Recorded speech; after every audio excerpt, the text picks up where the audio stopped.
Hello दोस्तों, gate master में आप सभी का स्वागत है। अगर आप बीपीएससी के किसी भी एग्जाम के लिए अप्लाई करना चाहते हैं, किसी भी रिक्रूटमेंट के लिए अगर आप अप्लाई करना चाहते हैं, तो सबसे पहले आपको वन टाइम रजिस्ट्रेशन करना पड़ेगा, जिसको ओटीआर बोलते हैं। तो बीपीएससी का ये जो तरीका है, ये नया अभी कुछ दिन पहले इंट्रोड्यूस किया गया है। तो ये ओटीआर क्या है, वन टाइम रजिस्ट्रेशन, आज के इस वीडियो में हम लोग एक एक करके स्टेप बाय स्टेप इसके बारे में देखेंगे। ठीक है।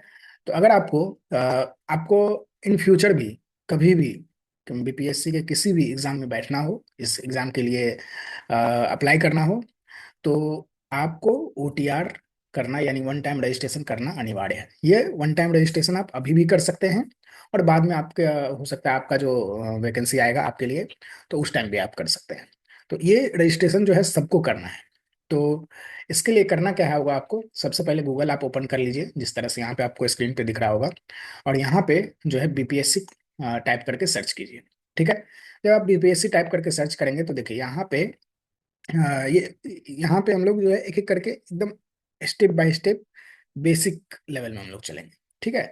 तो ये ऑनलाइन एप्लीकेशन यहाँ पे दिख रहा होगा आपको। ठीक है। इस पे आपको क्लिक करना है। ठीक है। जब आप इस पे क्लिक करेंगे तो एक नया टैब जो है बीपीएससी का, बिहार लोक सेवा आयोग का, ये जो है bpsc online.bihar.gov.in कैंडिडेट लॉगिन वाला, ये ओपन हो जाएगा। ठीक है। अगर आप वन टाइम रजिस्ट्रेशन कर चुके हैं तो यहाँ पे यूजर आईडी, यूजर नेम और पासवर्ड यहाँ पे डाल करके आपको जो है जस्ट लॉग इन कर लेना है। ठीक है। और अगर या फिर आप अगर वन टाइम रजिस्ट्रेशन करना चाहते हैं, new registration, one time registration, तो यहाँ पे आपको क्लिक करना होगा, जो कि यहाँ पे आपको दिख रहा होगा। ठीक है। यहाँ पे देखिए, यहाँ पे आपको दिख रहा है new registration, one time registration. तो यहाँ पे आपको क्लिक करना होगा वन टाइम रजिस्ट्रेशन करने के लिए। और जब आपका कंप्लीट हो जाएगा वन टाइम रजिस्ट्रेशन, तो आपको एक यूजर नेम और पासवर्ड आपको मिलेगा। पासवर्ड तो आप खुद वहाँ पे जनरेट करना होगा आपको।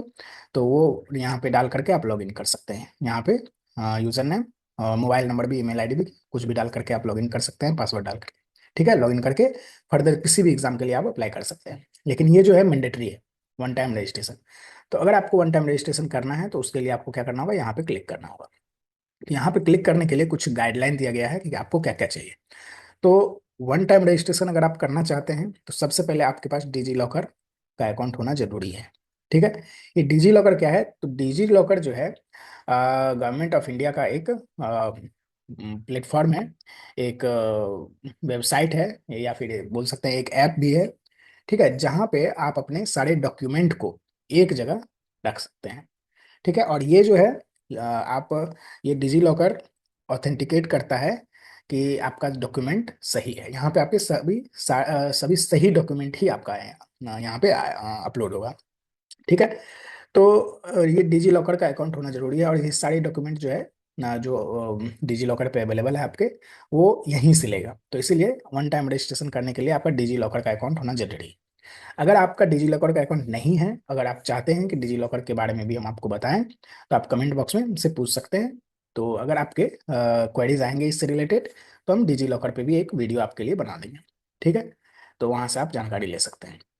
ठीक है। अगर आपका डिजी लॉकर का अकाउंट है तब कोई दिक्कत नहीं है, वहाँ पे आपके डॉक्यूमेंट भी होंगे, जैसे Aadhaar card, PAN card, driving licence, caste certificate, income certificate, residential certificate, OBC, NCL. आप जो भी डॉक्यूमेंट है, टेंथ अगर ट्वेल्थ अगर आपका बहुत पहले हुआ है तब तो आपका मार्कशीट नहीं आ सकता वहाँ पे। अगर बाद में हुआ है तो वहाँ पे कुछ ईयर मेंशन होता है, अगर वो आपका बाद में हुआ है तो आपका टेंथ ट्वेल्थ बीटेक एमटेक जो भी है, सारा मार्कशीट वहाँ पे डिजी लॉकर पे वहाँ पे आ जाएगा। ठीक है। तो वो करने के बाद जब आप डिजी लॉकर में अपना अकाउंट बना लेंगे, डॉक्यूमेंट अपलोड कर लेंगे, तो उसके बाद जो है यहाँ पे वन टाइम रजिस्ट्रेशन उसके बाद ही कर सकते हैं। ये जो डिजी लॉकर है, डिजी लॉकर मैंडेटरी है, बिना डिजी लॉकर का आप इसको नहीं कर सकते हैं। ठीक है। तो ध्यान रखना है कि ये जो है कुछ टोटल 9 स्टेप्स में ये आपका वन टाइम रजिस्ट्रेशन होगा। कैसे कैसे होगा, चलिए हम लोग देखते हैं। तो इसको आपको क्या करना है, ये इंस्ट्रक्शन है कुछ, इसको पढ़ करके अगर पढ़ना है आपको तो पढ़ सकते हैं, और बाकी उसके बाद क्लोज कर दीजिए। ठीक है। क्लोज करने के बाद जो है यहाँ पे भी वही सेम इंस्ट्रक्शन यहाँ भी आपको साइड में दिख जाएगा। ठीक है, जो इंस्ट्रक्शन ऊपर आ रहा था। सबसे पहले करना क्या होगा, आपको यहाँ पे ईमेल आईडी देगा, मांगा जाएगा। तो ईमेल आईडी जो आपका वैलिड ईमेल आईडी है वो यहाँ पे डाल दीजिए। और उसके बाद सबसे पहले ईमेल आईडी डाल करके गेट ओटीपी पे क्लिक करके ईमेल आईडी जो आप डाले हैं उस पर ओटीपी आएगा, वहाँ पे यहाँ पे डाल करके वेरीफाई ओटीपी कर दीजिए, तो आपका ईमेल आईडी वेरीफाई हो जाएगा। सेम काम मोबाइल नंबर के लिए करना है। मोबाइल नंबर आपका जो है वो मोबाइल नंबर यहाँ पे डालिए। और यहाँ पे लिखा हुआ है कि जो आधार से लिंक है वो अगर डालेंगे तो थोड़ा सा सुविधा होगा, अच्छा होगा, बट मैंडेटरी नहीं है, प्रीफर्ड किया गया है, प्रीफर्ड आधार लिंक्ड मोबाइल नंबर। ठीक है। उसके बाद यहाँ पे उसको भी वेरीफाई करने के लिए गेट ओटीपी पे क्लिक करके ओटीपी आएगा, यहाँ पे डालिए, वेरीफाई कर दीजिए। ठीक है। और उसके बाद पासवर्ड सेट करना होगा, जो लॉगिन करने के लिए पासवर्ड आप जनरेट करेंगे वो यहाँ पे पासवर्ड आपको सेट करना है, सेम पासवर्ड यहाँ पे कंफर्म करना है। ठीक है। जो पासवर्ड यहाँ डालेंगे आप वही पासवर्ड यहाँ भी डालिए। ठीक है। यहाँ पे डाल करके इसको कंफर्म कीजिए। ठीक है। उसके बाद जो है पासवर्ड का आपका सेट हो जाएगा। ठीक है। फिर कैंडिडेट नेम, आपका जो नेम है वो यहाँ पे डालिए। और फिर से सेम यहाँ पे इधर जो है एक बार डालना होगा, फिर सेम काम इधर भी करना होगा, वेरीफाई करने के लिए दोनों सेम होना चाहिए। ठीक है। मान लीजिए किसी तरह का कोई एरर हो गया, मिस्टेक हो गया, तो आप वहाँ पे अगर सेम नहीं होगा तो आपका एरर बता देगा वहाँ पे। ठीक है। फिर फादर्स नेम यहाँ पे आपको डालना होगा, वेरीफाई करने के लिए फिर से डालना होगा, मदर्स नेम डालना होगा, फिर से वेरीफाई करने के लिए डालना होगा, डेट ऑफ बर्थ डालना होगा, और फिर से डेट ऑफ बर्थ को वेरीफाई करना होगा सेम डेट ऑफ बर्थ डाल के। फिर जेंडर इधर भी। फिर आईडी टाइप, आईडी टाइप में बोला गया है कि आप आधार, हो सकता है आधार ही सिलेक्ट कीजिए, आधार, पैन और ड्राइविंग लाइसेंस तीन ऑप्शन है। अगर आप आधार सेलेक्ट करेंगे तो देखिए, अगर बहुत सारे एग्जाम में क्या होता है कि जब आप आधार सेलेक्ट नहीं करेंगे तो बायोमेट्रिक का एडिशनल फी 200 रुपीज़ ले लिया जाता है। ठीक है। तो जैसे अभी असिस्टेंट इंजीनियर का आया हुआ था तो उसमें लिखा हुआ है प्रॉपर नोटिफिकेशन में कि आप आधार अगर सेलेक्ट नहीं करेंगे तो 200 रुपीज़ आपका बायोमेट्रिक चार्ज लग जाएगा एक्स्ट्रा। तो ये रिकमेंड किया जाता है कि आप आधार कार्ड ही सेलेक्ट कीजिए। तो उसके बाद जो है आधार कार्ड सेलेक्ट करके फिर यहाँ पे ईयर जो है आपको कौन से ईयर में आपने 10th किया है तो यहाँ पे आपको वो ईयर सेलेक्ट करना है। फिर उसी तरह से कौन सा बोर्ड है आपका तो वो बोर्ड का नाम सेलेक्ट करना है। फिर जो रोल नंबर है आपका 10th में वो यहाँ पे रोल नंबर आपको डालना है। फिर उसी तरह से 12th के लिए आपने कब किया है वो यहाँ पे सिर्फ ईयर, 12th के लिए सिर्फ ईयर डालना है। ठीक है। और उसके बाद ये दो दो क्वेश्चन है। ठीक है। ये क्वेश्चन मान लीजिए आपने किसी कोई मिस्टेक के कारण या फिर बाद में ऐसा टाइम आया जिसमें आप जो है ये पासवर्ड जो आपने सेट किया है ये आप भूल गए, तो उसको रीजनरेट करने के लिए आपसे ये क्वेश्चन पूछा जाएगा। ठीक है। What is your blood group, तो ये तो इन्फॉर्मेशन है, तो यहाँ पे आपका जो भी ब्लड ग्रुप है यहाँ पे आप डाल देंगे। और what is your favourite sportsman, ये को स्पोर्ट्स पर्सन, तो ये जो है आपको पासवर्ड रीजनरेट करने के लिए आपको ये ऐसा नाम डालिए यहाँ पे जो आपको सिर्फ आपको पता हो, ताकि दूसरे लोग जो है फॉरवर्ड पासवर्ड करके और वो रीजनरेट ना कर पाए। ठीक है। तो यहाँ पे उसका कोई आंसर आप डाल सकते हैं और फिर यहाँ पे क्लिक करके रजिस्टर पे क्लिक करके आप रजिस्टर कर सकते हैं। ठीक है। तो सारी डिटेल जो है फिल करने के बाद जो है आपको जब रजिस्टर पे कैप्चा डाल के रजिस्टर रजिस्टर पे क्लिक करेंगे तो यहाँ पे एक पॉपअप आएगा, उसमें लिखा है कि देखिए, are you sure you want to redirect to DigiLocker. तो यहाँ से आपको क्या करना होगा, डिजी लॉकर पे जाना होगा और डिजी लॉकर से जो भी ऑथेंटिकेशन है वो डिजी लॉकर से होगा। ठीक है। तो यहाँ पे इसीलिए मैंडेटरी था कि आपको ओटीआर करने से पहले आपको डिजी लॉकर पे अकाउंट बनाना होगा, वहाँ पे जो डॉक्यूमेंट है वो वहाँ पे इंपोर्ट करना होगा। ठीक है। तो यहाँ पे डिजी लॉकर बनाने के बाद आप ओटीआर कीजिए और उसके बाद यहाँ पे यस पे आपको क्लिक करना होगा। जब आप यस पे क्लिक करेंगे तब देखिए यहाँ पे डिजी लॉकर का जो इंटरफेस है वो यहाँ पे आ गया है। तो यहाँ पे आपको क्या करना होगा, डिजी लॉकर पे आपका मोबाइल नंबर से आप लॉग इन कर सकते हैं, मोबाइल नंबर और पिन आपको मिलेगा। ठीक है। जब आप जो वहाँ पे अकाउंट बनाएंगे तो यहाँ पे मोबाइल नंबर और पिन से यहाँ पे आपको क्या करना है, लॉग इन कर लेना है। ठीक है। साइन इन करने के बाद, लॉग इन करने के बाद यहाँ पे जो आपका रजिस्टर्ड मोबाइल नंबर है, ईमेल आईडी है, वहाँ पे एक ओटीपी जाएगा। ठीक है। लॉग इन करने के लिए तो वो ओटीपी जो है आपको एंटर कर देना होगा यहाँ पे, जिससे आपका जो डिजी लॉकर का जो इंटरफेस है वो लॉगिन हो जाए। उसके बाद साइन इन करने के बाद जो है आपका प्रोफाइल जो है यहाँ पे आ जाएगा। और इसमें देखिए ये लिखा हुआ है कि जो बीपीएससी ऑनलाइन है ये आपका क्या क्या जो डेटा है वो लेगा, कौन कौन सा डॉक्यूमेंट लेगा। ठीक है। तो लेने के लिए जो है यहाँ पे आपको गेट योर ईमेल एड्रेस, ये सब डिजिलॉकर ड्राइव जो भी है ये सब है। और जो इशू डॉक्यूमेंट होगा, आपने कौन कौन सा डॉक्यूमेंट इसमें इंपोर्ट करके रखा हुआ है, ये सारा डॉक्यूमेंट यहाँ पे लिस्ट आउट हो जाएगा। और जितने भी डॉक्यूमेंट है सब यहाँ पे आ जाएगा। ठीक है। अब जो जो डॉक्यूमेंट इसको चाहिए उसमें यहाँ पे क्लिक हो जाएगा, या फिर अगर एडिशनल चाहिए तो एडिशनल पे आप क्लिक कर सकते हैं, जो जो डॉक्यूमेंट आपको देना है। ठीक है। तो और कंसेंट का जो वैलिडिटी है वो 1 जून 2025 तक यहाँ पे फिलहाल के लिए दिखा रहा है। ठीक है। और ये 30 डेज तक है। ठीक है, 30 डेज का कंसेंट है। तो यहाँ पे 30 डेज तक ही इसको पीपीएससी को आपका डिजिलॉकर प्रोफाइल से आधार और पैन कार्ड, जैसे आपने आधार और पैन कार्ड पे टिक लगाया है तो आधार और पैन कार्ड को चेक करने का उसका राइट है 30 दिन के बाद। यानी कि अगर आज हम देखें तो 2 मई है, तो 2 मई से 30 दिन ऐड कर दीजिए, तो ये 1 जून को ये कंसेंट जो है इसका खत्म हो जाएगा। ठीक है। और ये पर्पस दिया क्यों ले रहा है, ये तो केवाईसी करने, नो योर कस्टमर। ठीक है। तो केवाईसी के लिए ये सब ले रहा है, तो आपको ये दोनों डॉक्यूमेंट पे टिक लगा करके उसके बाद आपको क्या करना है, अलाउ कर देना है। ठीक है। जब आप अलाउ कर देंगे तो यहाँ पे ये वापस जो बीपीएससी का जो ऑनलाइन एप्लीकेशन करने का है, वहाँ पे ये आपको लेकर के चला जाएगा। ठीक है। तो यहाँ पे फिर से आपने जो आपका जो ईमेल आईडी पासवर्ड था, user name email ID password जो भी है, तो यहाँ पे उसको डाल करके आप इसको लॉगिन करके एक बार चेक कर सकते हैं अपना अकाउंट। जो आप लॉगिन आईडी और ईमेल आईडी पासवर्ड डाल के यहाँ पे लॉगिन करेंगे, तो यहाँ पे कैप्चा भी मांगेगा, तो कैप्चा उसके बाद आपको डाल करके यहाँ पे प्रोसीड कर देना है। जब आप लॉगिन कर लेंगे तो यहाँ पे जो है आपका इंटरफेस यहाँ पे आ जाएगा। और इंटरफेस में जो भी डिटेल है वो सब आप एक बार चेक कर लीजिए। ठीक है। ये होम, यहाँ पे देखिए, यहाँ पे ये होम है, और फिर प्रोफाइल क्रिएशन है, न्यू एप्लीकेशन है, माय अकाउंट है। ठीक है। जो भी है यहाँ पे आप आकर के चेक कर सकते हैं। और चेक करके जो है फाइनली आप सबमिट करके आपको लॉक करना हो। यहाँ पे देखिए लिखा हुआ है, please provide all the compulsory field to finally submit और लॉक द प्रोफाइल। ठीक है। जो भी कंपलसरी इंफॉर्मेशन है वो सब आपको यहाँ पे अभी डालना होगा, और डाल करके फिर आपको सबमिट कर देना होगा। देखिए यहाँ पे बहुत सारे इन्फॉर्मेशन जो है मांगे जाते हैं, जो जैसे फर्स्ट स्टेप में आपका आपका नाम जो है वो हिंदी में मांगा जाएगा। फिर और भी डॉक्यूमेंट जैसे आपका रेसिडेंशियल डोमिसाइल, अगर बिहार के हैं तो आपको रेसिडेंशियल सर्टिफिकेट यहाँ पे उसका नंबर और इशू डेट यहाँ पे डालना होगा। फिर एनसीएल, अगर आप रिजर्व कैटेगरी में आते हैं, एनसीएल है या फिर ईडब्ल्यूएस है, या फिर SC ST का सर्टिफिकेट है तो वो डालना होगा, उसका नंबर और इशू डेट। ये सब डाल करके फिर सेव करेंगे, तो सेव पे आने के बाद जो है एड्रेस आपको से मांगा जाएगा, जो परमानेंट एड्रेस है, कोरेस्पोंडेंस एड्रेस है, वो सब आपसे मांगा जाएगा। फिर अदर इन्फॉर्मेशन, क्वालिफिकेशन से रिलेटेड, एक्सपीरियंस से रिलेटेड, और उसके बाद साइन और पिक्चर अपलोड कर देना होगा। ठीक है। ये सब करने के बाद जो है आपको फिर न्यू एप्लीकेशन पे जाना होगा।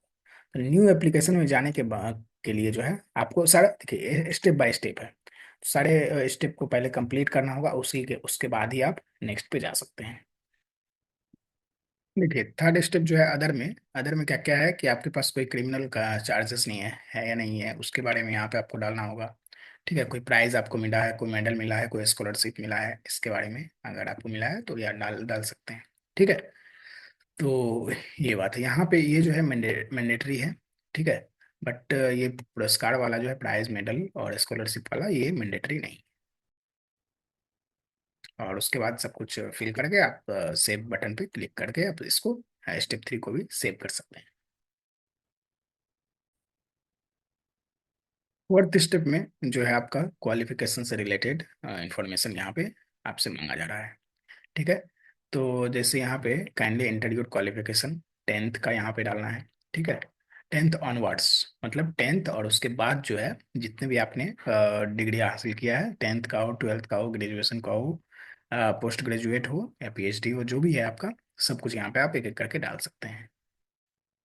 ये सब अपडेट करने के बाद आपको जो है स्टेप 5 में आना है। स्टेप 5 में जो है एक्सपीरियंस, अगर आपको कुछ है तो ये यहाँ पे आप डाल सकते हैं, और उसके बाद फिर से इसको सेव करके और फिर फोटो और साइन अपलोड करके आप इसको सेव कर सकते हैं।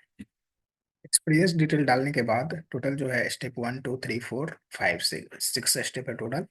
तो 5 स्टेप कंप्लीट करने के बाद 6 स्टेप में आपको आकर के जो है कैप्चर लाइव फोटो यहाँ पे करना है। ठीक है। तो यहाँ पे जो भी आपके पास अगर वेबकैम है तो वेबकैम का यूज कर सकते हैं, और यहाँ से लाइव पिक्चर जो है, लाइव फोटो आप अपना यहाँ पे आपको लेना होगा। और उसके बाद साइन जो है हिंदी और इंग्लिश में, फर्स्ट पहले इंग्लिश में और दूसरे बाद में हिंदी में, ये साइन आपको करके और यहाँ पे अपलोड करना होगा। ठीक है, उसके बाद इसको सेव करके और उसके बाद आई एग्री पे क्लिक करके सबमिट एंड लॉक पे क्लिक कर देना है।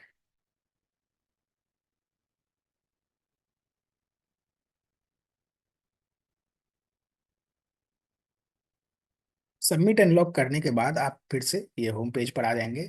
और उसके बाद एक बार सबमिट एंड लॉक करने के बाद आप कोई भी चेंजेस उसमें नहीं कर सकते हैं। ठीक है, तो अगर आपको फिर से कुछ चेंजेस करना है, अनलॉक, अब आपका प्रोफाइल लॉक हो गया, अगर आपको अनलॉक करना है तो ये माय अकाउंट सेक्शन जो है इसमें आकर आकर आपको अनलॉक करना होगा।